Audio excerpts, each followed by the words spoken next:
इस कहानी का नाम है अमावस्या की वो काली रात। उत्तर भारत के एक छोटे से गांव का नाम था भैरवपुर। यह गांव शहर से काफी दूर घने जंगलों और एक गहरी नदी के किनारे बसा हुआ था। गांव छोटा जरूर था, लेकिन यहाँ के लोग काफी शांत और सरल स्वभाव के थे। दिन में खेतों में काम करते और शाम होते ही सब अपने घरों में लौट आते। लेकिन इस गांव की एक ऐसी कहानी थी जिसके बारे में गांव का हर बच्चा, बूढ़ा और जवान जानता था। एक ऐसी कहानी जिसे सुनकर आज भी लोगों की रूह कांप जाती है। यह कहानी थी अमावस्या की रात की। लगभग 10 साल पहले इस गांव में एक लड़की रहती थी जिसका नाम नैना था। नैना पूरे गांव की सबसे खूबसूरत लड़की थी। उसकी उम्र लगभग 22 साल थी। उसकी बड़ी बड़ी काली आंखें, लंबे घने बाल और मासूम मुस्कान देखकर कोई भी पहली नज़र में ही उसे पसंद करने लगता था।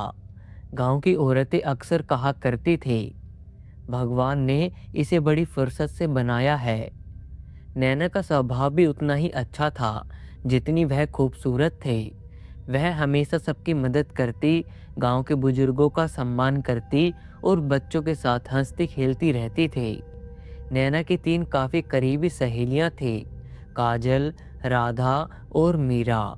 चारों सहेलियां हमेशा साथ रहती थीं। खेतों में घूमना, नदी किनारे बैठकर बातें करना और शाम को मंदिर जाना, यही उनका रोज का काम था। खैर, गांव के बाहर थोड़ी दूर पर एक बड़ी और गहरी नदी थी। गांव के लोग उसी नदी से पानी भरकर लाते थे। गांव में यह मान्यता थी कि अमावस्या की रात उस नदी के पास नहीं जाना चाहिए, क्योंकि वहाँ कुछ अजीब घटनाएं होती है। लेकिन युवाओं को इन बातों पर ज़्यादा भरोसा नहीं था। एक दिन अमावस्या थी, शाम का समय था और सूरज धीरे धीरे डूब रहा था। आसमान में हल्का अंधेरा फैलने लगा। नैना अपने घर के बाहर बैठी थी, तभी उसकी सहेलियां वहां आ गई। काजल ने कहा, नैना चल, नदी से पानी भरने चलते हैं, घर में पानी खत्म हो गया है। नैना ने आसमान की ओर देखा। आज अमावस्या थी, चारों ओर अजीब सा सन्नाटा था। नैना की माँ ने अंदर से आवाज लगाई, नैना आज मत जाना नदी के पास, आज अमावस्या है। नैना मुस्कुराते हुए बोली, अरे माँ, हम 4 लोग हैं, कुछ नहीं होगा। उसकी माँ थोड़ी चिंतित थी, लेकिन फिर भी उन्होंने उसे जाने दिया। चारों सहेलियां अपने अपने घड़े लेकर नदी की ओर चल पड़ी। रास्ते में पेड़ों की परछाइयां अजीब सी लग रही थी। हवा भी कुछ ज़्यादा ठंडी थी। मीरा ने डरते हुए कहा, आज सच में थोड़ा अजीब लग रहा है। काजल हंसते हुए बोली, तू तो हर बात में डर जाती है। खैर, थोड़ी देर में वे तीनों नदी किनारे पहुंच गए। नदी काफी शांत थी, पानी बिल्कुल स्थिर था और चारों तरफ अंधेरा बढ़ता जा रहा था। चारों सहेलियां पानी भरने लगी। तभी अचानक नैना का पैर एक फिसलन भरे पत्थर पर पड़ा और अगले ही पल नैना सीधे नदी में गिर गई। तीनों सहेलियां जोर से चिल्लाई। नैना पानी में हाथ पैर मार रही थी, लेकिन नदी उस जगह काफी गहरी थी। तीनों सहेलियां घबराकर गांव की ओर दौड़ी और जोर जोर से चिल्लाने लगी, बचाओ बचाओ, नैना नदी में गिर गई, कोई तो बचाओ। कुछ ही मिनटों में गांव के लोग नदी के पास पहुंच गए, लेकिन तब तक काफी देर हो चुकी थी। नदी शांत थी, लेकिन नैना कहीं दिखाई नहीं दे रही थी। कुछ लोगों ने नदी में उतरकर उसे ढूंढने की कोशिश की। काफी देर बाद नदी के किनारे से थोड़ी दूर उन्हें नैना का शरीर मिला। वह अब इस दुनिया में नहीं थी। नैना की मृत्यु से पूरा गांव सदमे में था। नैना की माँ जोर जोर से रो रही थी। उस रात पूरे गांव में कोई भी नहीं सो पाया। खैर, नैना की मृत्यु के बाद गांव में अजीब घटनाएं शुरू होने लगी। पहली अमावस्या आई। उस रात लगभग 8 बजे के बाद पूरे गांव में अजीब सा सन्नाटा छा गया। तभी गांव के एक बूढ़े आदमी, हरिराम काका, अपने घर के बाहर बैठे थे। अचानक उन्हें दूर से पायल की आवाज़ सुनाई दी। हरीराम काका ने सोचा कोई लड़की होगी, लेकिन जब उन्होंने सामने देखा तो उनकी सांस अटक गई। नदी की ओर से एक लड़की धीरे धीरे गांव की ओर आ रही थी। उसने लाल रंग की साड़ी पहन रखी थी। उसके लंबे बाल हवा में उड़ रहे थे और जब वह थोड़ी पास आई तो हरीराम काका का शरीर कांपने लगा।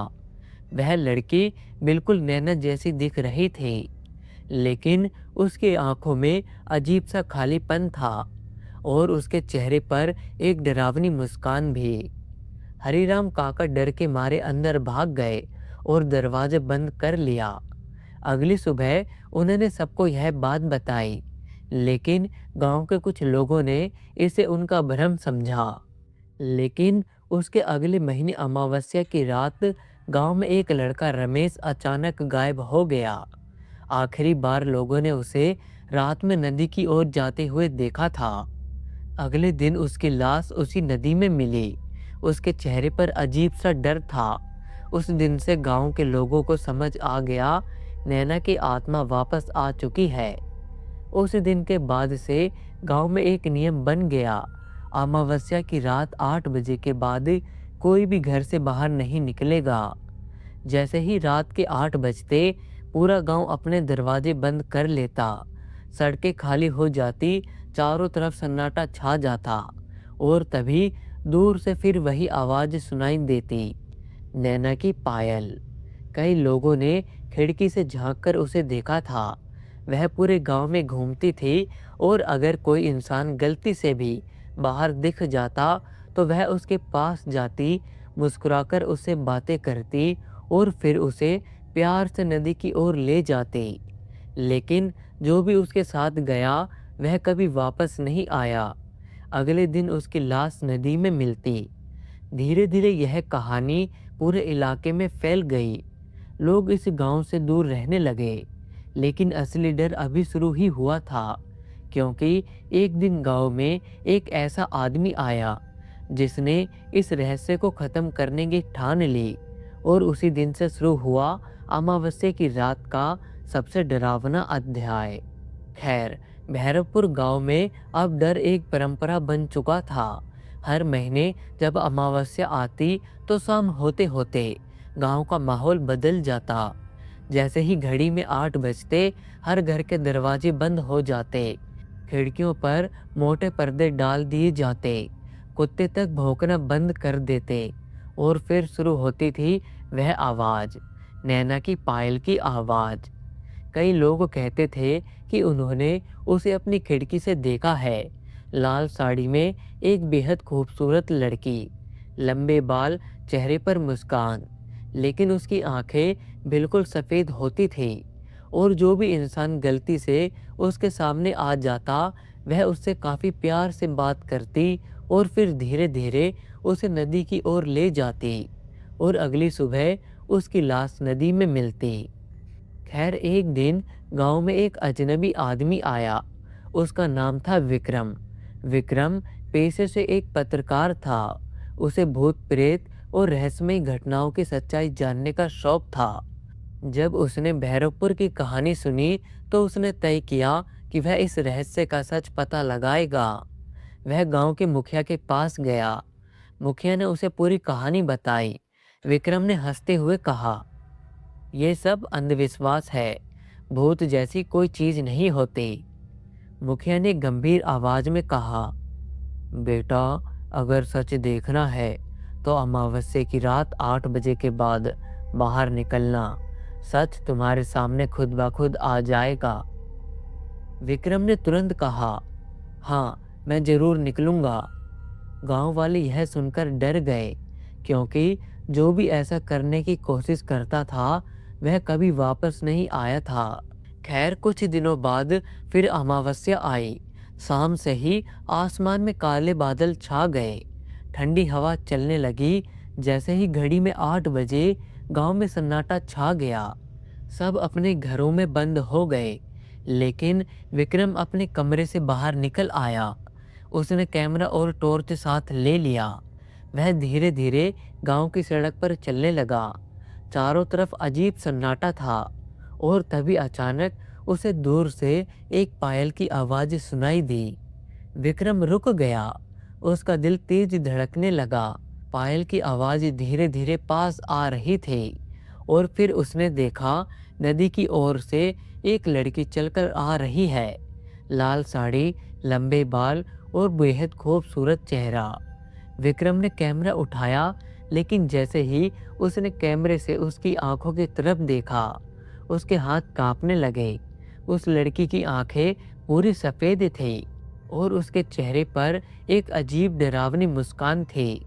वह विक्रम के सामने आकर रुक गई और धीरे से बोली, तुम गांव में नए हो? उस लड़की की आवाज़ सुनकर विक्रम का गला सूख गया, लेकिन उसने हिम्मत करके पूछा, हाँ, लेकिन तुम कौन हो? लड़की मुस्कुराई और बोली, तुम मुझे नहीं पहचानते। फिर उसने धीरे धीरे अपना चेहरा विक्रम के और करीब किया और फुसफुसाकर बोली, मैं नैना हूँ। तभी नैना ने विक्रम का हाथ पकड़ लिया। उसका हाथ बेहद ठंडा था। वह बोली, चलो, मैं तुम्हें एक जगह दिखाती हूँ। विक्रम जैसे किसी जादू में फंस गया था। वह उसके पीछे पीछे चलने लगा। कुछ ही देर में वे नदी किनारे पहुंच गए। नदी का पानी काला दिख रहा था। चारों तरफ घना अंधेरा था। नैना धीरे धीरे हंसने लगी। उसकी हंसी धीरे धीरे डरावनी होती जा रही थी। अचानक उसने कहा, तुम जानते हो मैं क्यों मर गई थी? विक्रम चुप रहा। तभी नैना की आवाज़ बदलने लगी। अब वह बहुत डरावनी लग रही थी। उस दिन मैं नदी में गिरी नहीं थी। उसकी बात सुनकर विक्रम चौंक गया। नैना ने गुस्से में कहा, मुझे धक्का दिया गया था। विक्रम के शरीर में सिहरन दौड़ गई। मेरी सहेलियों ने मुझे नदी में धक्का दिया था क्योंकि वे मुझसे जलन थे। इतना बोलते ही नैना की आंखों से खून जैसे आंसू बहने लगे। और जब मैं पानी में डूब रही थी, वे तीनों मुझे देख रही थे। तब मैंने कसम खाई थी, जो भी इंसान इस गांव में अमावस्या की रात बाहर आएगा, वह जिंदा नहीं बचेगा। नैना ने इतना बोलते ही नैना के इतना बोलते ही अचानक नदी का पानी हिलने लगा। विक्रम ने देखा पानी के अंदर से कई हाथ बाहर निकल रहे थे, जैसे कई लोग डूब रहे हो। नैना जोर से हंसने लगी। ये सब वही लोग हैं जिन्हें मैं यहाँ लाई हूँ। विक्रम डर के मारे पीछे हटने लगा, लेकिन नैना ने उसका हाथ पकड़ लिया। उसकी पकड़ काफ़ी मजबूत थी। वह बोले, अब तुम्हारी बारी है विक्रम। अचानक उसका चेहरा बदलने लगा। उसका सुंदर चेहरा एक डरावनी रूप में बदल गया। आंखों से खून बहने लगा और उसने विक्रम को जोर से नदी की ओर खींच लिया। विक्रम चीखा, लेकिन पूरे गांव में सन्नाटा था। किसी ने दरवाजा नहीं खोला। अगले ही पल विक्रम नदी में गिर गया। कुछ सेकंड तक उसके हाथ पानी से बाहर दिखाई दिए, फिर वह भी गायब हो गया। नदी फिर से शांत हो गई। अगली सुबह गांव वाले नदी के पास पहुंचे। पानी में एक लाश तैर रही थी। वह किसी और की नहीं बल्कि विक्रम की थी। उसके चेहरे पर भयानक डर था। गांव वाले समझ गए नैना अभी भी वही है, लेकिन असली डर अभी बाकी था। उस रात गांव की एक बूढ़ी औरत ने खिड़की से बाहर देखा। नदी की ओर से फिर पायल की आवाज़ आ रही थी, लेकिन इस बार वह अकेली नहीं थी। उसके पीछे एक और परछाई चल रही थी। वह विक्रम था। अब वह भी उसी की तरह गांव में घूम रहा था।